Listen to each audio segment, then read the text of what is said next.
bukan hanya di level bawah kecurangan-kecurangan itu terjadi, tapi juga di kalangan pejabat negara. Siapa yang suka sama Jokowi akan menang. Loh, Pak Jokowi itu pan itu Pak Jokowi. Makanya kita dukung Gibran. Cocok? Gibran itu solusi. Ucapan terima kasih Pak Jokowi atas pembagian bansos berupa beras seberat 10 kg yang dilakukan Menko Bidang Perekonomian Airlangga Hartarto. Pembagian bansos kepada warga Mandalika di Lombok, Nusa Tenggara Barat tersebut dilakukan pada 14 Januari lalu. Jadi tolong Ibu bicara terima kasih Pak Jokowi, tolong direkam. Bisa? 1, 2, 3. Hari-hari ini kita memang seringkali melihat begitu banyak bansos atau bantuan sosial dibagi-bagikan. Kita bisa lihat di sini statistiknya mulai 2014 sampai 2024 supaya kita bisa melihat tahun demi tahun dan Anda juga bisa melihat bagaimana di setiap pemilu yang warnanya abu-abu dia akan mendadak melonjak naik dibandingkan tahun-tahun lainnya. Kecuali tentu saja pada 2020 sampai 2022 di mana kita mengalami pandemi COVID-19. Tapi bahkan kalau dibandingkan dengan itu pun tetap pemilu 2024 ini ternyata menunjukkan angka yang sangat tinggi, hampir mencapai 500 triliun. Pegiat media sosial yang akrab disapa Dr. Tifa mengungkapkan bahwa uang negara 400 triliun rupiah digunakan untuk menghambat capres nomor urut 1 Anies Baswedan menjadi presiden. Uang tersebut digelontorkan untuk memenangkan paslon tertentu melalui bantuan sosial. Selain itu, kini sejumlah pengacara kondang dikerahkan untuk melawan gugatan Anies Baswedan di Mahkamah Konstitusi agar pemilu diulang tanpa Gibran Rakabuming Raka. Sehingga Dr. Tifa menyebut mantan Gubernur DKI Jakarta itu seperti manusia paling mahal. Ia menuliskannya di Twitter, manusia Indonesia paling mahal sedunia namanya Anies Baswedan. Untuk menghambatnya menjadi presiden, kalian garong uang negara 400 triliun rupiah buat bansos. Sekarang untuk melawan dia di MK, kalian pakai ratusan pengacara kondang. Harus uang rakyat juga yang bayar semua pengacara itu. Pak, surveinya Prabowo tinggi karena pengaruh Pak Jokowi, tapi ada partai politik yang masang muka Pak Jokowi nggak lolos juga surveinya. Jadi bukan karena Pak Jokowi, tapi karena ada sembako yang digelontorkan menjelang pemilu yang jumlahnya angkanya triliunan, 496 triliun.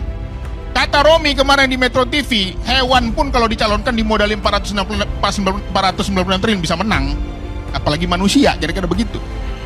Jadi udahlah. Sekarang saya tanya Bang Kodari, apakah Anda tidak ada rasa bersalah menggunakan anggaran negara untuk kemenangan pemilu? Bukankah itu bentuk kecurangan? Anggaran negara yang mana? Bansos. Bansos itu tuh rakyat kok, untuk masyarakat kok. Di mana penyalahgunaannya? Kapan dikeluarkan harusnya? Ya bisa setiap saat tergantung kebutuhan. Nah itu, tergantung kebutuhan. Iya, tergantung kebutuhan rakyat. Tergantung kebutuhan rakyat. Mana ada saya konsultan ketika harga beras naik diberikan bantuan beras. Ada yang namanya anggaran ketika keluar. Ada El Nino diberikan El Nino bantuan kapan? El Nino. Di Jakarta mana ada El Nino? Kalau masih S1 psikologi argumentasi, udah kehilangan argumentasi dia. Ya. Udah, saya nggak usah. Sementara itu, pengamat politik Rocky Gerung menilai Partai Gerindra merasa tanpa didampingi putra sulung Presiden Jokowi, Gibran Rakabuming Raka, di Pilpres 2024, Prabowo Subianto akan tetap menang. Rocky Gerung menyampaikannya ketika membahas kursi menteri di koalisi Prabowo yang sangat sedikit. Karena menurutnya, Jokowi dan Gibran akan meminta secara terpisah. Partai Golkar dan Partai Demokrat pun serupa, ditambah lagi partai lain dan para pendukungnya. Rocky mengatakan, jadi sebetulnya kursi yang 34 itu sangat sedikit. Demokrat sudah mewanti-wanti, Golkar bahkan menjelaskan dengan sangat sistematis bahwa dialah yang memenangkan calon pasangan ini. Dan sebetulnya Gerindra merasa bahwa nggak ada Gibran juga kita sudah menang. Kalau kita lihat bagaimana komposisi PSI yang seharusnya menjadi penanda bahwa Jokowi kalah, artinya Gibran juga kalah. Saya kira akhirnya kita mesti simpulkan bahwa Indonesia setelah pemilu 2024 berubah radikal cara dia melihat politik, terutama bagi LSM, anak-anak muda, Bayangin misalnya, the dirty hand itu udah ditonton 3 juta orang, itu jauh di atas kemenangan partai manapun. Jadi kalau ditanya siapa yang menang di dalam pemilu, ya dirty hand itu datanya tuh. Dirty hand itu ada suara masyarakat sipil, suara akademisi, suara kaum rohaniawan, suara LSM. Siapapun yang akan mengadu-adu politik Indonesia, dia akan berhadapan dengan timbulnya kekuatan baru, the moral force yang dimotori justru oleh mereka yang tidak peduli dengan capres-capresan. Mereka hanya peduli bahwa Indonesia mesti dikonsolidasikan kembali di dalam nilainya demokrasi. Untuk diketahui, calon presiden nomor urut 1 Anies Baswedan yang kalah dalam pemilu presiden di Indonesia pada Februari kemarin, ia mengatakan kepada pengadilan Mahkamah Konstitusi bahwa pemilu tersebut tidak adil dan penuh dengan campur tangan. Pernyataan ini diungkapkan Anies saat menyampaikan keberatannya terhadap hasil pemilu tersebut dan menyerukan pemilu ulang. Dan mengapa kita memilih ke MK? Karena kita ingin agar konstitusi kita terjaga pelaksanaannya. Itulah sebabnya kita datang ke majelis yang mulia ini. Ini adalah mahkamah tertinggi yang menjaga praktek konstitusi. Yang kita saksikan beberapa waktu terakhir ini adalah terjadinya penyimpangan-penyimpangan. Dan penyimpangan-penyimpangan ini sebagian besar terjadi pra pencoblosan, bukan justru pada hari pencoblosan dan sesudahnya. Walaupun ada, tapi porsi yang terbesar adalah pra pencoblosan.